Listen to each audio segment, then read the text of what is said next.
Hello everyone, I hope you're doing well. So in this video, we're going to discuss Geeks for Geeks problem of the day, and today's problem is camel case pattern matching, and it is a medium level problem.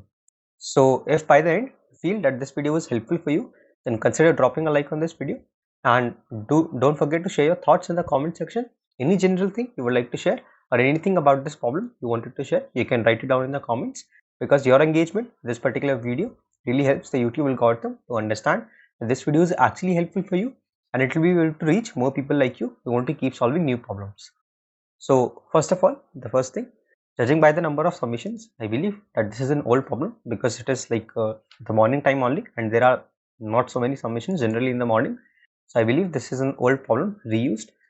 Moreover, like looking at the time in the space complexity, you see the time in the space complexity, it feels like this problem was supposed to be like done using try, but I figured out like there are some loopholes in this particular problem, and the question has not been perfectly framed, so you don't actually need a try to solve this particular problem. Although like looking at the complexity, I believe they intended the question to be done with try, but there are many problems when you try to do this particular question with try. So we'll just discuss the normal approach without using try. So we just actually need one example to discuss what the problem statement says. So we'll take this particular example. So they're saying that we have been given some like strings in the dictionary array, and they are in camel case lettering. So camel case basically means like there will be a capital letter, let's say A, followed by some small letters, and again a capital letter followed by some small letters, or there can be a capital letter again, right? So there will be some capital letters in the string, and you have been given a pattern. This is a pattern, right? So this particular pattern is a series of capital letters like this, right?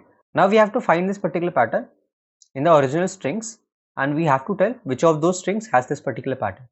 So having this particular pattern means, you see in the example, this is welcome to Geeks for Geeks, right? So there is a capital letter W, then we have a capital letter T, then we have a capital letter G, then F and G, right?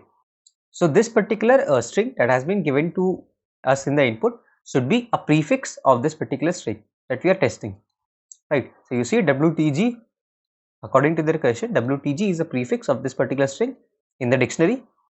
So yes, we know that this is a valid string, so we will push back into our answer, right? So this is the whole question actually.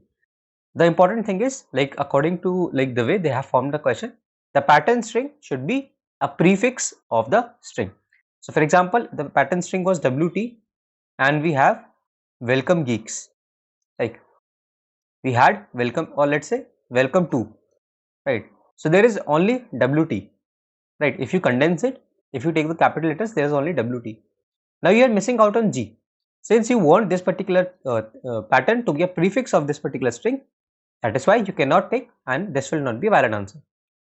So you can only take it when all the three characters WTG are present, and this particular pattern is a valid prefix of the string. So how do we obtain this particular string? This is also not very difficult. Once you have the original string, let's say you have welcome geek,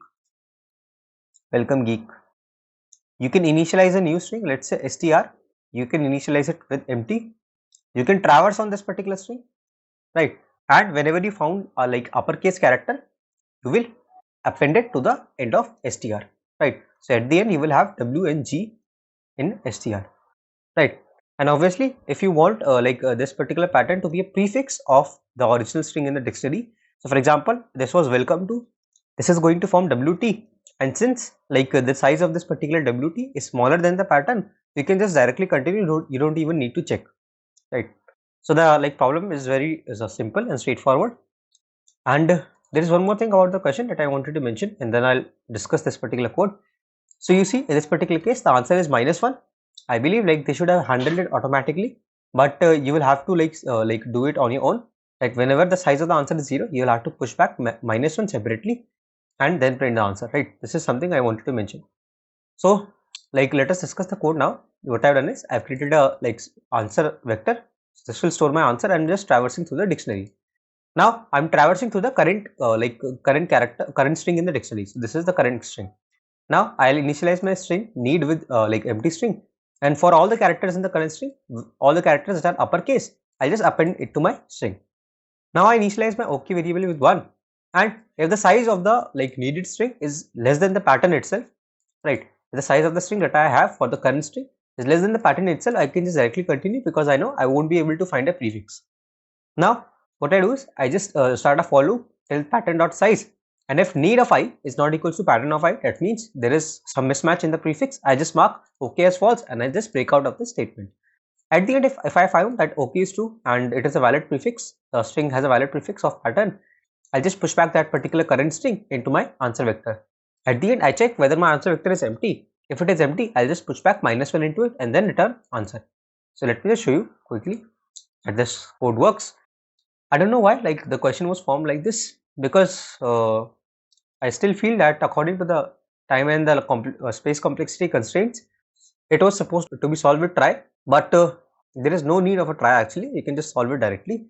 And if you try to solve it in a try, it will induce more complexities and the question will become more and more complex. So you see that this particular code works and it is correct.